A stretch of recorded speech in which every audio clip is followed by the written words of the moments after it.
I'm Sam Barrett for Class Winners. And today's topic, it's timing belts. Now, few topics in mechanics cause more fear and confusion than timing belts.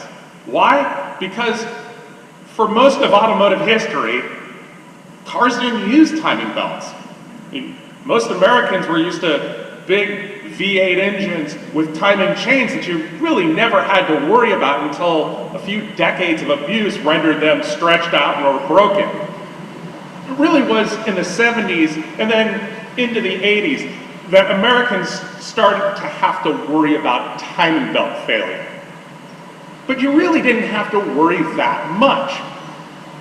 Here's a 1986 Dodge 600 ES turbo convertible. I actually took my driver's license test on this car when it was a year old.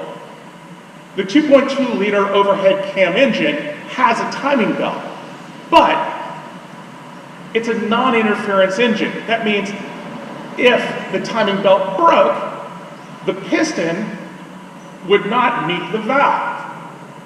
So there was room in between. So if it broke, car just stopped, you called a tow truck and put it back into time, put the belt on, you were good to go again. But for more exotic machinery, like this 1986 Ferrari 328 GTS with dual overhead cams, now this is an interference engine. That means if the timing belt breaks, the pistons do meet the valves, and then you're out for a costly rebuild.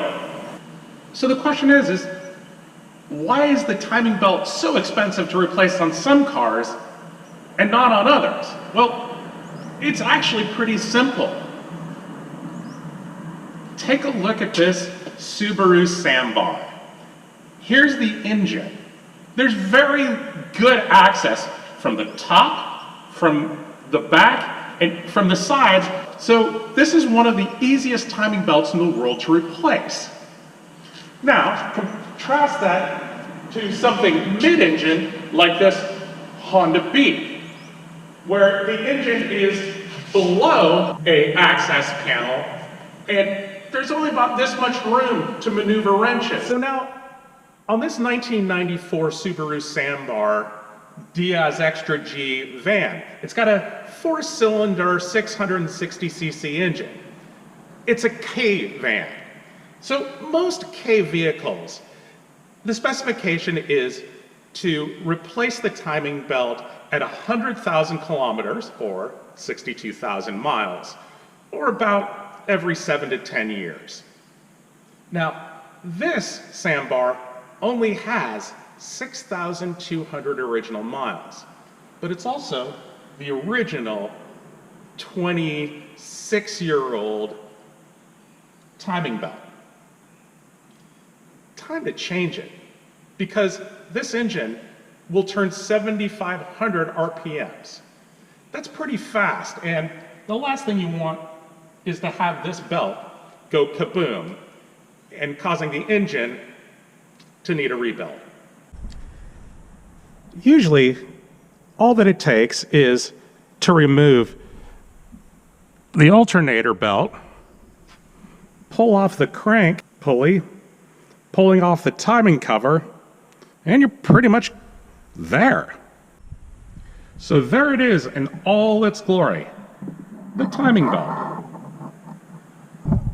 So what is the role of the timing belt? Well, it's pretty simple. It takes the rotation of the crank and connects it to rotate the camshaft, which opens and closes the valves. It also rotates the water pump to keep coolant flowing through the engine and keeping it cool.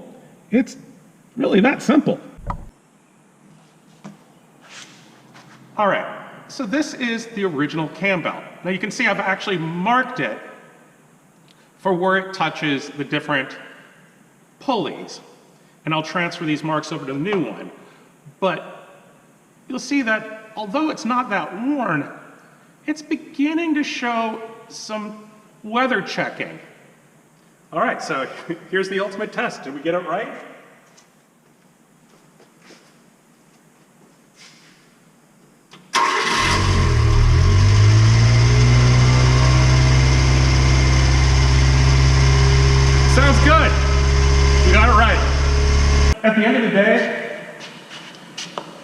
this service only took me about 2 hours, and that includes all the time for filming. And I'm by no means a really amazing mechanic.